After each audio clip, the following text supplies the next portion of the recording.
So yeah, thank you hello everyone. I would like to say thank you first to the Fyne team for letting me share this presentation and talk about my Sparta application. So my name is Jakob Asén. I'm a Swedish student, Go programmer, runner, and a privacy advocate. So I got into open source around 4 or 5 years ago, I think, and that was thanks to the Brave browser at the time. And that's also the reason why I care so much about privacy in general. So then around 2-3 years ago I started using Linux thanks to hopefully privacy benefits, and I started doing some like packaging updates, and then 1.5 years ago I decided on that I should start programming. And half year later, I decided to jump ship and switch full time to Go. So here I am. I've got lots of exciting stuff to share with you. So let us dive right in. So, like I said, the application is called Sparta, and it is about encrypted logging of sport activities. And you might wonder why. And Sparta generally grew out of the need for a private exercising platform. I should say, I love exercising, I love running, I love mountain biking and such, because I find it to be a very fun way to stay healthy. And I love the competitive aspect of keeping track of my exercises. I want to push myself. I want to know how far I've been running, how fast, and all that sort of thing. But at the same time, I don't want the whole world to know about my activities. I mean, my health and my running and such, that's my own data. Nobody else should have access to it. So if you dig a bit deeper, you'll find that there's a general lack of privacy in platforms out there. You have like Strava or Runkeeper, and none really care about privacy that much. So that's where Sparta comes in. And if you wonder about the name Sparta, we were working with antique Greece, so I just chose Sparta and tried to make something that could turn into Sparta. So it's sport and rehearsal tracking application. And the idea came to me when we were forced to log all our gym sessions because we got gym cards from a school, and it was all done via a service called Funbeat, and it has now shut down because it was very old, didn't use HTTPS, so it was unencrypted, serving data unencrypted between the server and such, and it didn't really take GDPR into account, which is quite big here in Europe nowadays. So I was chatting with a couple of my mates and complaining a bit maybe, and they said, well, make something better. And that was precisely what I set off to do.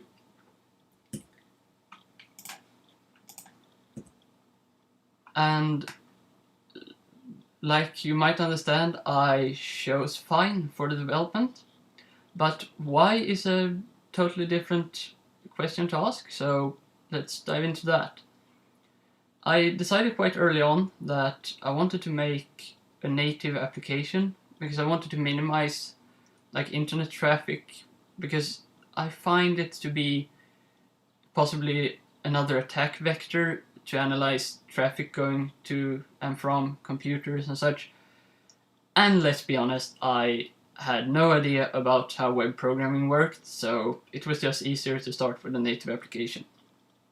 And choosing the toolkit was not that hard in hindsight, because looking at like all of the bindings for Qt5 and GTK plus 3, they were very hard to get started with and required some runtime dependencies, and in general it was just quite bad because you see that it's not really made to be used with Go, and Fyne is, so it's very easy and simple to get started with, yet very powerful and advanced when needed, and that's very important for someone like me who at the time had less than 1 year of programming experience when I started this program in December last year.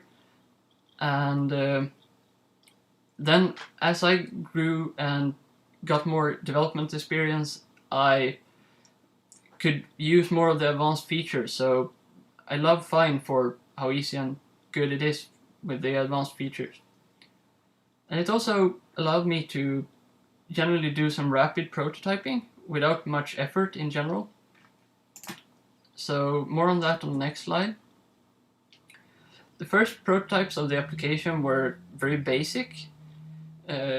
So it was handled in memory, no login support, no encryption, and it was probably done in less than a couple hours actually. You saw how fast you can make an application from the example from Andrew. And then, well, later on I added basic login, encryption, and file system support. And that was by far the hardest part in development so far, but I'll now show you one of the initial implementations.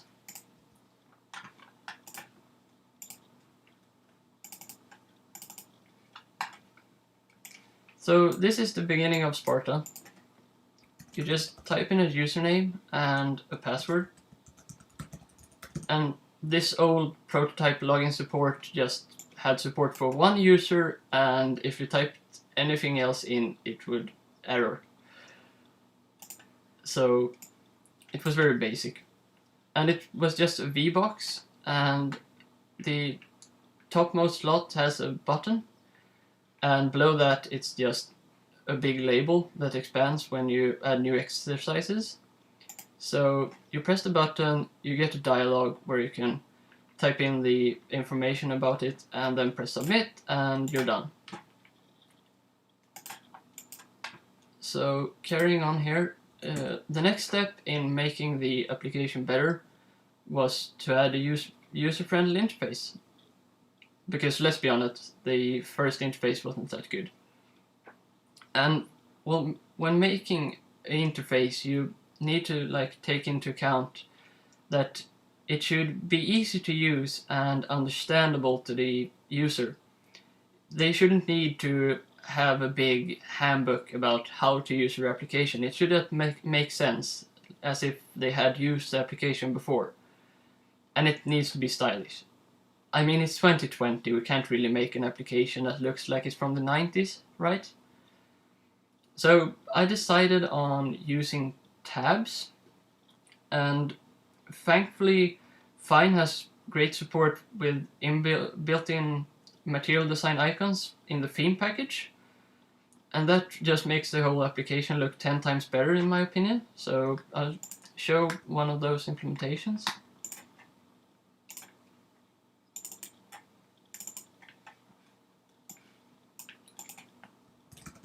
So you just log in, same login support as before, and we have quite empty exercise.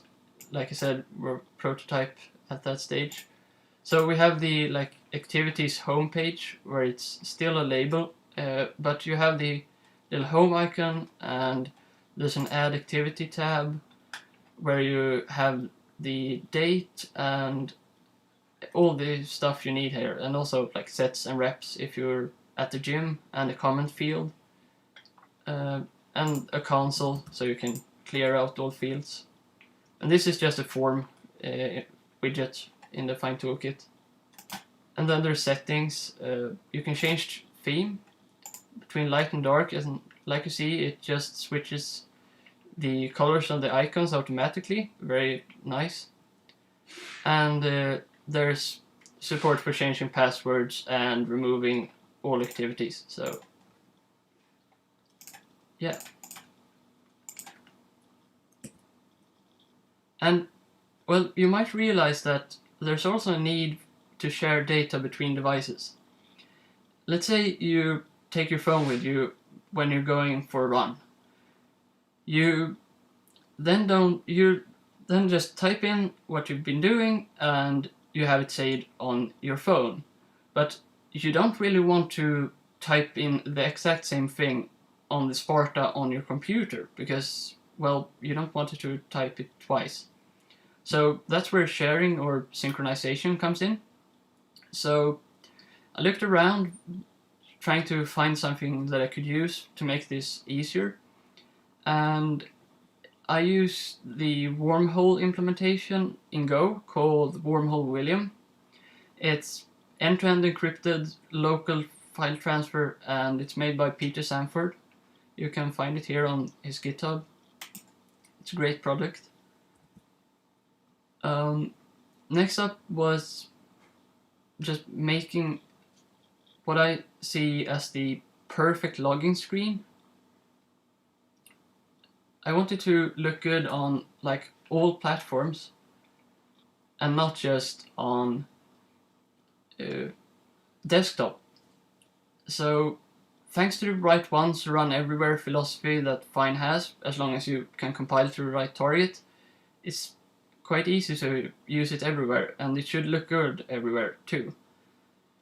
And I tried to make a desktop logins field that looks like what you might find on a website, but sadly that doesn't look that good on mobile devices, because as you might see here, typing something in here and then dragging it out, it expands horizontally but doesn't expand vertically, and this doesn't look very good on a mobile phone because it gets terribly small. That's why I chose a different direction for making this. Fyne has support for checking if we are using the mobile driver.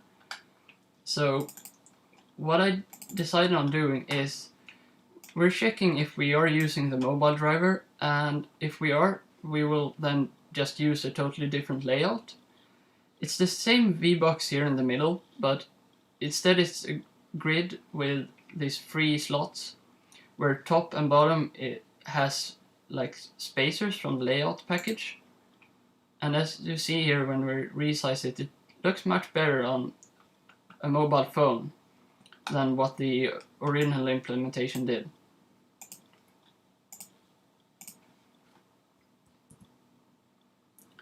And there also generally was a need for making the backend more secure.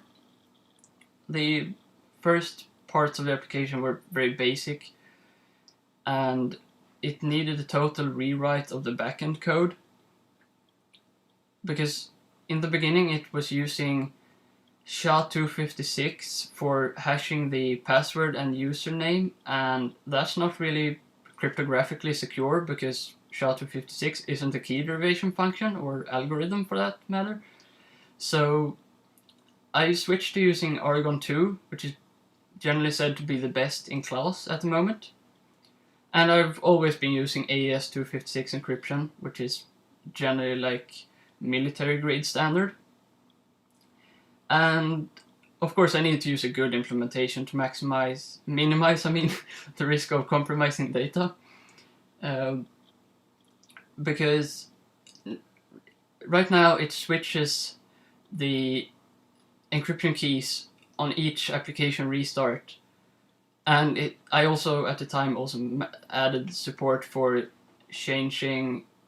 adding more users, and it can handle probably unlimited amount of users as long as you have space on your file system. But please also do note that I'm not a cryptographer, and the program hasn't gone through any security reviews yet.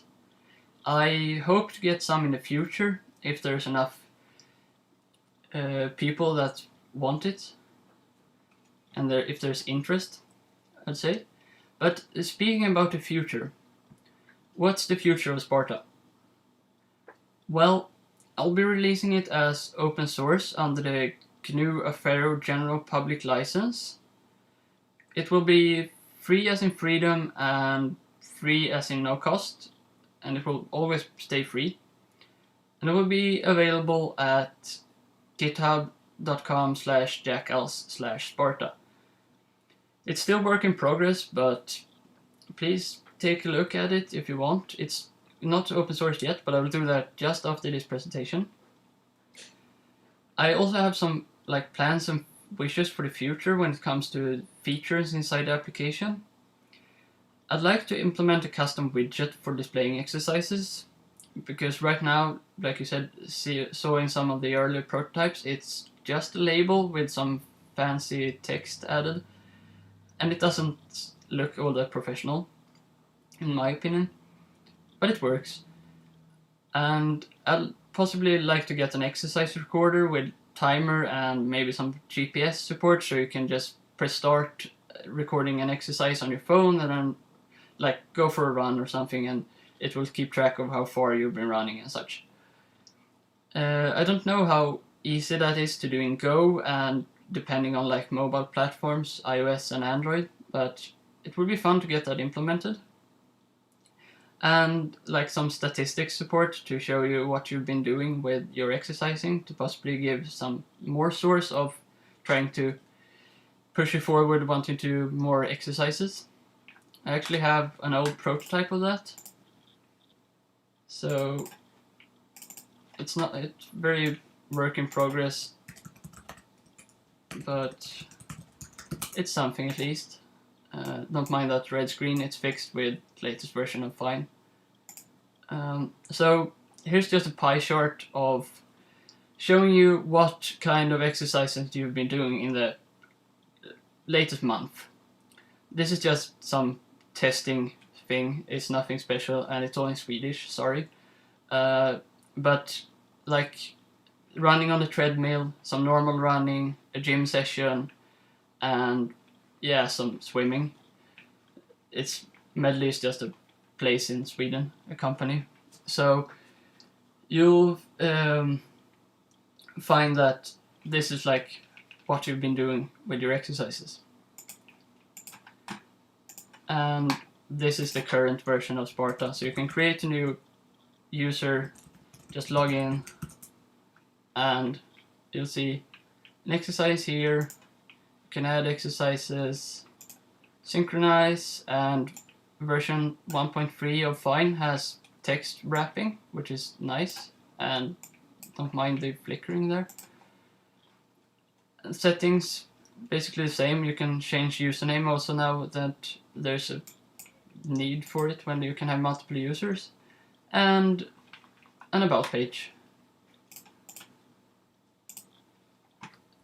So that's my talk about Sparta.